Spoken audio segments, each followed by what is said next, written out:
जानूचा call. बोल जानू.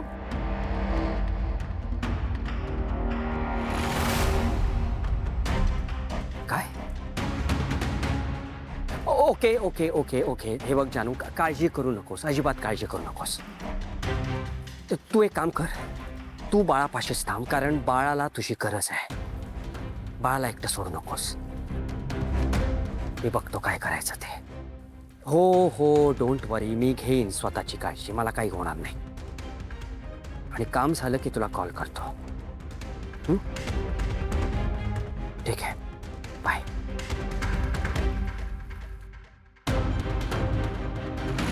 हे घर मी त्यांच्या नावावर न करता माझ्या नावावर करून घेतलंय. विश्वा, लागा कामाला.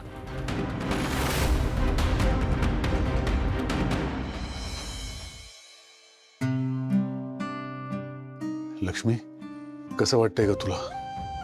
बरं वाटतंय ना? ठीक आहे, नका इतकी काळजी करू. काळजी नका करू म्हणजे? कशी काळजी नाही करणार?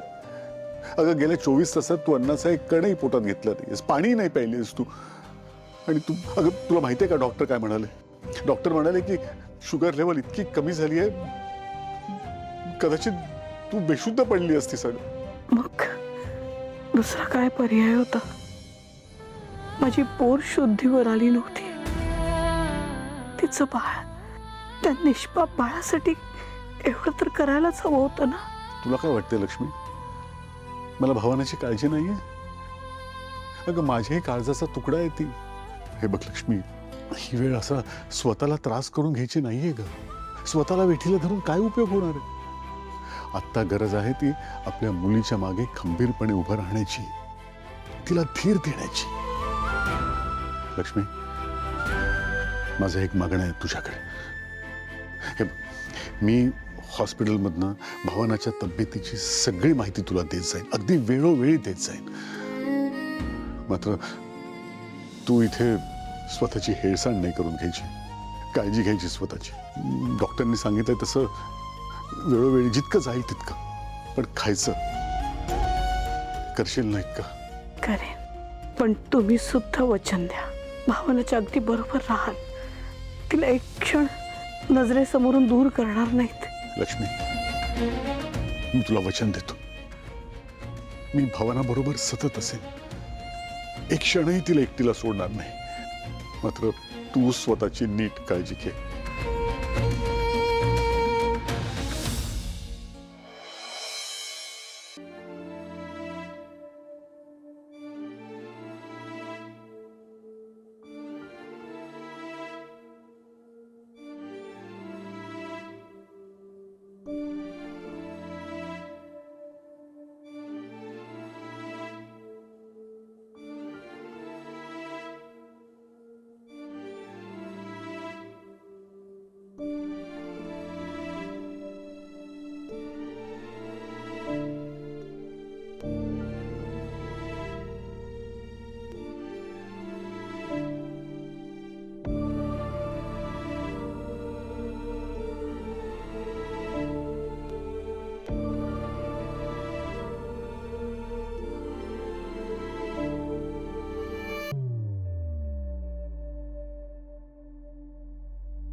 मॅडम, या भावना मॅडमचे काही औषध आहेत, अर्जंट आणायचे आहेत. हो हो आणते.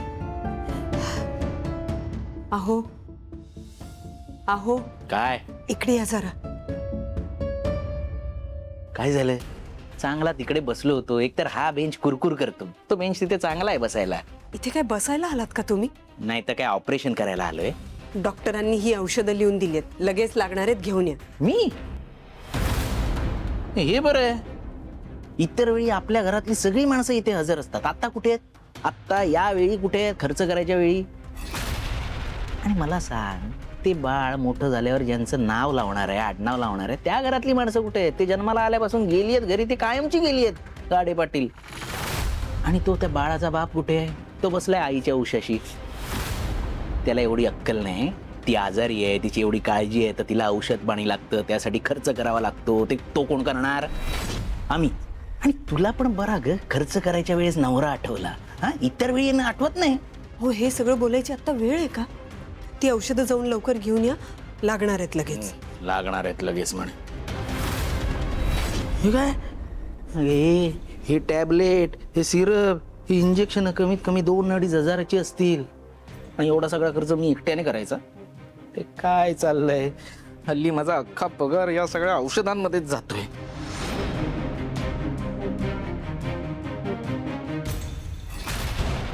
आज सकाळी जरा ATM मधून जास्त पैसे काढले होते, नाहीतर आता इथे लाज आणली असती. भावना सख्खी बहीण आहे तुमची, ती आत मृत्यूशी झुंज देते. आणि इथे हिशोब करताय तुम्ही? आधी औषधं घेऊन या हो तुम्ही. जातो आणतो औषधं. लक्षात ठेव, या सगळ्याचा हिशोब लिहून ठेवणार आहे मी. प्रत्येकाकडून समान वाटणी घेणार आहे. तिकडे माझ्या एकट्याच्याच खिशाला खड्डा का? आणतो. काय माणूस, विचित्र माणूस आहे.